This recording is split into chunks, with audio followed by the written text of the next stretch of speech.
Scrolls Online. With me is Paul. He was the creative director for Elder Scrolls Online.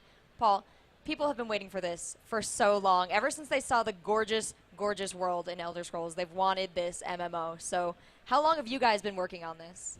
So we started about 5 years ago on the project. So it's been in development the whole time, and really putting together something like this huge world, takes a while. But we're pretty happy to be here at E3 and show it on the floor.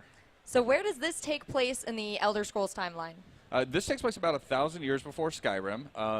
It's set in a period we call the Interregnum, which is there's history all throughout Elder Scrolls, and this actually was that one place in time where all of the history is kind of like gone, and people don't know what's going on. They call it the Interregnum, and that's where we set the game. So really, the players kind of control how things unfold.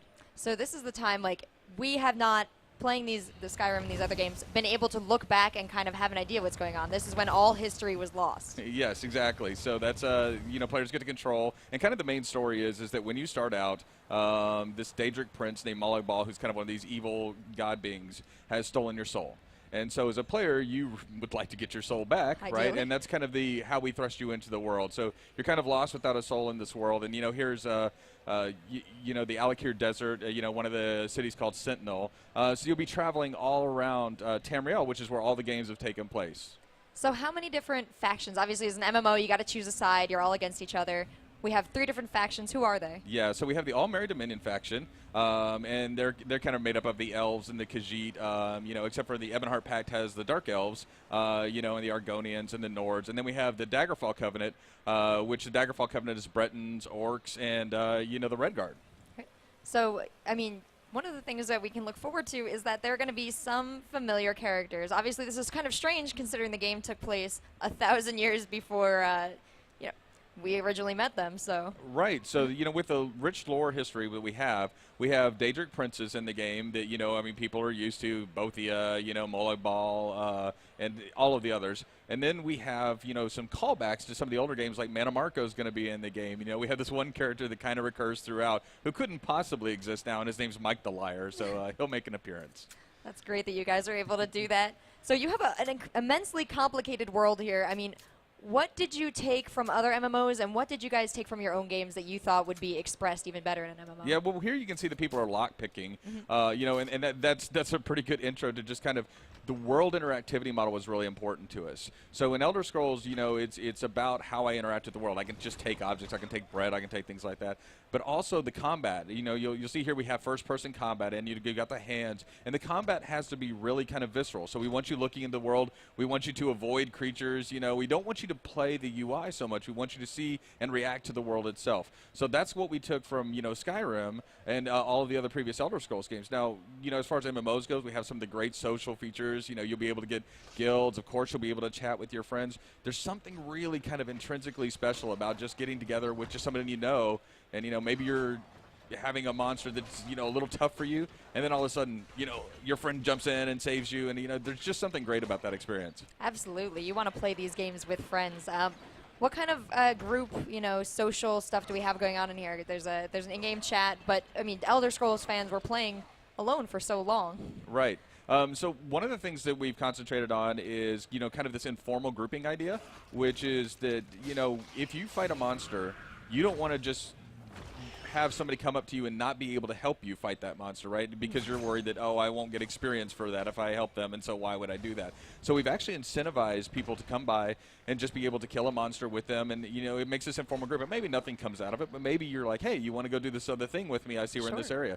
So there'll be lots of systems that encourage that. So, for instance, public dungeons, some of the content's a little bit tougher there, and you'll want to have a friend with you or have somebody come by and help you out in a tough situation. We have these Daedric anchors, these points when, there's all sorts of chaos that comes out of them, monsters spill out that players are going to need to, kind of group up and take on. So one of the things that was exciting about the other games is that your personality evolved. Your choices meant something. But here in a game, you kind of join into a faction. You kind of have to meld to, am I this guy, that guy, or the mean guys, the crazy guys? How do you personally develop as a character in this game? Wow, that's a big question. There's so many ways that you actually do that. So quests, we have a lot of choices in the quest. So how you derive the outcome is really up to you in a lot of the quests. And one of the great things is we've seen people talk and say, "Well, did you use the poison on her?" No, I didn't use the poison on her. So those are interesting things. And then there's character development. Character development is really important because when you start out with a class choice, there's 4 classes to choose from, but you have 3 skill lines, say, in a class. But the nice thing about our classes is they're just kind of a template for, what you like to do. And then from there, you can equip any weapon, you can equip any armor. It's not restricted based off your class. And you get, if you join the Mages Guild or the Fighters Guild, you get whole new skill lines. And, our Alliance War, there are whole new skill lines. So there's tons of skill lines that you acquire as you play the game. So really what you start out with and what you become is completely different, and it's all based off your choice. So everyone's going to be kind of unique when you get to the endgame area? Our hope is that, people will find unique things. Even around the office and in our beta right now that's going on, we'll see arguments over, hey, I played it this way. Well, no, that's clearly not the best build, and here's why, and that's really nice. So what kind of feedback are you getting in the beta? The beta is super, super limited right now. So, are people giving anything that didn't jump out at you immediately that you're like, holy, why didn't we think of that? Yeah, betas are incredibly valuable for a number of reasons, right? They test, the platform you have the game running on. They test, a lot of the things like core features, like, how is the UI? How do I do the UI? Mm-hmm. But some of the most interesting things are like, how is the content developing for you? Is this content, something that's really compelling? And sometimes they'll say like, I kind of wish I could have done this. That's great. That helps us make the game better. So, again, if people haven't signed up for the beta, they should. I know that, those people who have are like, where's my beta? A lot of people signed up. It's been very popular. So, bear with this. We'll be ramping up throughout the year. Well, one of the things that drew me to the game was dragons. I love dragons. So how am I going to be able to interact with dragons in the online world? So in Elder Scrolls Online time period, there aren't dragons because there's no dragons? There are no dragons in this time period. Well, there are, but there's a long story behind that. I can rest assured there are huge creatures that are awesome. There's in other the game. freaky monsters. We have things like the Harvester. We have a Daedric Titan in the game. They're really big. They're really cool. Very iconic creatures. Great. Well, thank you so much. This has been an excellent look at the game here.